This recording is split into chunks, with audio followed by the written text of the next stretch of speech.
gbogbo tí ẹ ti ń gbọ́ mi. Orúkọ mi kò yípo padà. Orúkọ mi ni Tèmítọ́pẹ́ Ọmọlátúnjí ọmọ Adó-ọ̀rá òmùkàrà sábẹ́ ọ̀jẹ̀ ọmọ Adó ìdélé ọni kí ọ̀bẹ òsì lò mọ́nu. Ìyó èṣe bí tó le o obìnrin kò bá rẹwà jù tàbá ti wo agbo ilé kan báyìí obìnrin kò bá ti rẹwà jù níbẹ̀ òun là ń mú.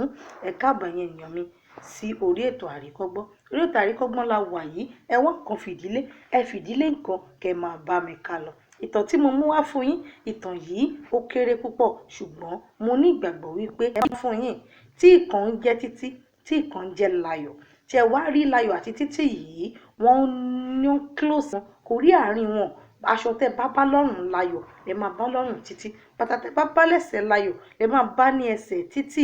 Wọ́n close gan gidigidi ilé ìwé kan ni wọ́n sì jọ ń lọ.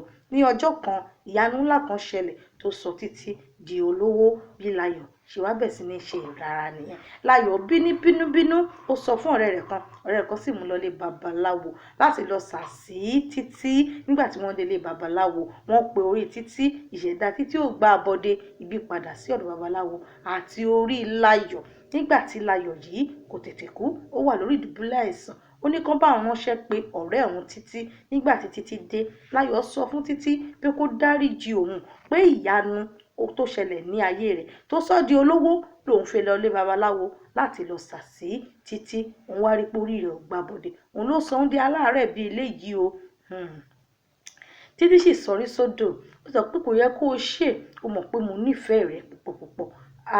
Ó sì ṣàdúrà fún Láyọ̀ ṣùgbọ́n bẹ́ẹ̀ ni Láyọ̀ gbé ẹ̀mí mì tó gba ìkójẹ ra.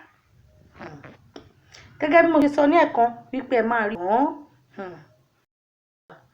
Ọgbọ́n tí ètò náà kọ́ wa ni pé ká má ṣe ìlara ọmọlàkejì wa sí ọ̀nà tí ó tọ́.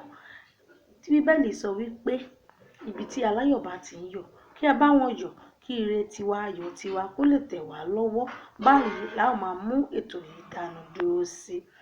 Ẹ má jẹ́ ká gbàgbé láti ṣe subscribe sí channel mi Adémọ́lá TV Plus. Please subscribe to my channel. God will bless you. Ọwọ́ tẹ wá fi ń tẹ̀ ẹ́ náà ẹni fi gbókù ọmọ sí o. Ire báyìí lójú owó rí. Ire lójú yín á máa rí o. Ibi tẹ́ ti ń mú wó àpò yín ò ní gbẹ o torí fún kíni. Àpò ṣáṣá múra kì í gbẹ. Àpò ẹ̀yin olólùfẹ́ mi kò ní gbẹ o. Ẹ ṣé o. Báyìí la máa mú ètò yìí dánu dúró sí. Orúkọ mi kò yípo padà.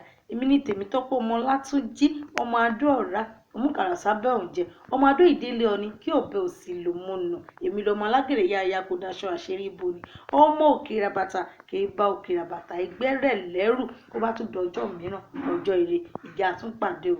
Èmi ni ó máa wá ẹ̀yin olólùfẹ́ mi ni ó máa bá. Ó dàbọ̀.